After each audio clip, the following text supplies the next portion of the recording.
¿Cómo podríamos definir esta política migratoria de nuestro país? Le agradezco a Leticia Calderón, doctora en Ciencias Sociales con especialidad en Ciencia Política, profesora e investigadora del Instituto Mora, que nos acompañe en esta tarde. Leticia, qué gusto saludarte.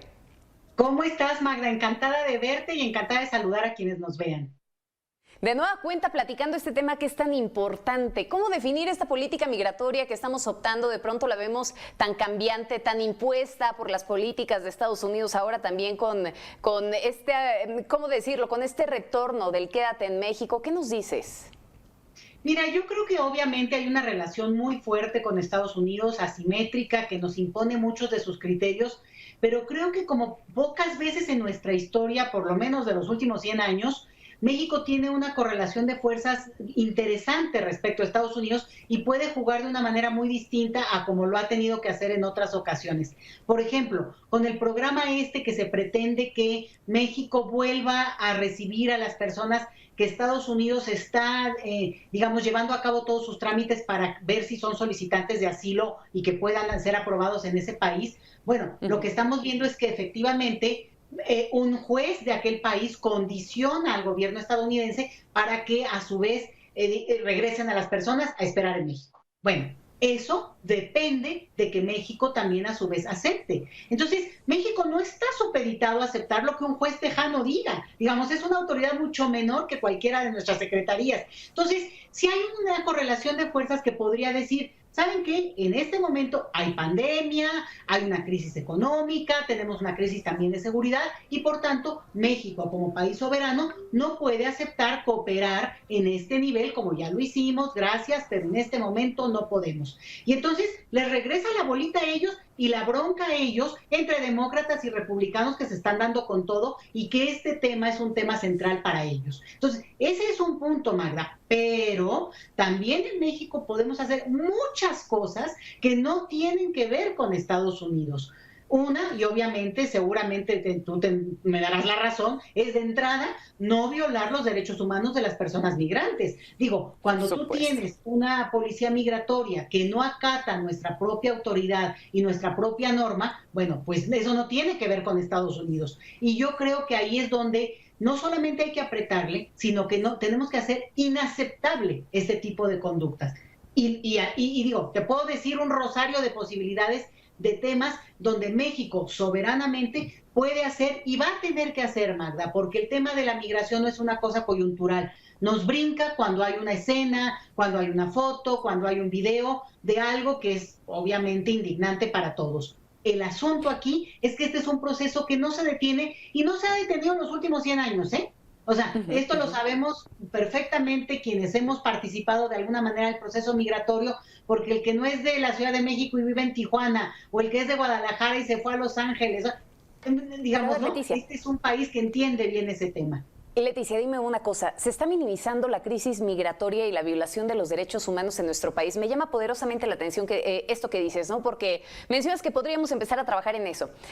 Justamente ayer escuchábamos el tercer informe de gobierno y se señalaba, literalmente el mandatario federal señalaba que no se han violado los derechos de los migrantes y dijo que el caso del fin de semana pasado, cuando veíamos a este agente migratorio patearle brutalmente la cabeza a un centroamericano, decía que era excepcional, que no era algo que se acostumbrara y que finalmente aquí ya no se violaban los derechos humanos de todos estos migrantes. Pero tenemos bien cerquita el asunto de Camargo y nunca se va a olvidar lo de San Fernando, Tamaulipas, y cuando el ejército también asesinó a un migrante y la lista es larga. ¿Realmente no crees que se está minimizando este problema tan grande que tenemos?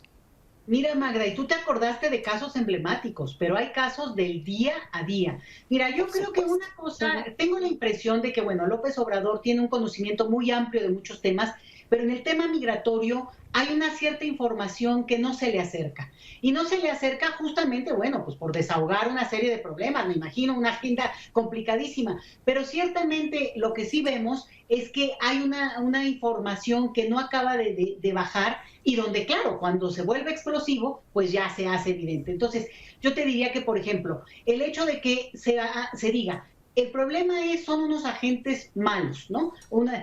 Digamos que actuaron mal, que esos agentes son pues realmente inaceptables. Y no, es no voltear a ver una estructura, por ejemplo, el Instituto Nacional de Migración, que ha sido altamente cuestionado desde hace mucho, hablaría yo de por lo menos 2 décadas, Magda. Entonces, son instituciones que no han sido revisadas realmente en el fondo de la manera como accionan, e incluso, yo te diría, a finales del sexenio pasado se hablaba de desaparecer esa institución. Era un llamado así, un grito desesperado de la sociedad civil, de muchos grupos, y se decidió por mantenerlo, se supone que con un diseño institucional diferente, pero lo que estamos viendo es que tienen una acción muy policíaca.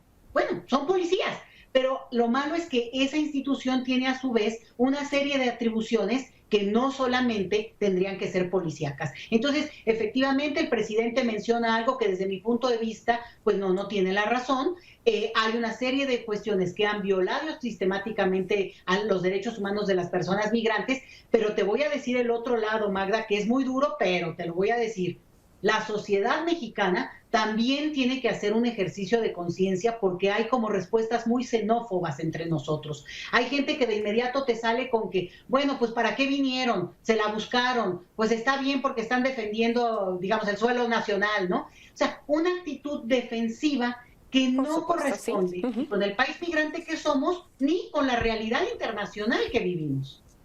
Oye, ahora, ¿no te parece que de pronto somos candil de la calle y oscuridad de nuestra casa? Mira, recientemente veíamos también el asilo que se le está dando a los afganos, que es digno de reconocérsele también a la Secretaría de Relaciones Exteriores por la situación por la que están atravesando, por una situación humanitaria.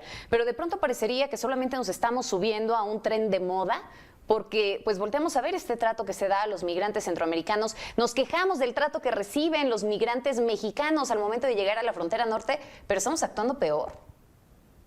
Fíjate, Magda, que a mí no me gusta hacer digamos, ponerlas juntos, ¿no? Esta ecuación de los afganos y con respecto al otro, porque toda vida es valiosa de ser salvada más allá de la nacionalidad. Entonces, la gesta humanitaria que México ha tenido en estos días, porque es el momento, porque se dio la coyuntura, porque en un momento dado salieron los estadounidenses y ahí quedó esta gente, y esa fue la que pudo llegar a México y seguramente en muchos otros países, me parece que por sí misma tiene un capítulo.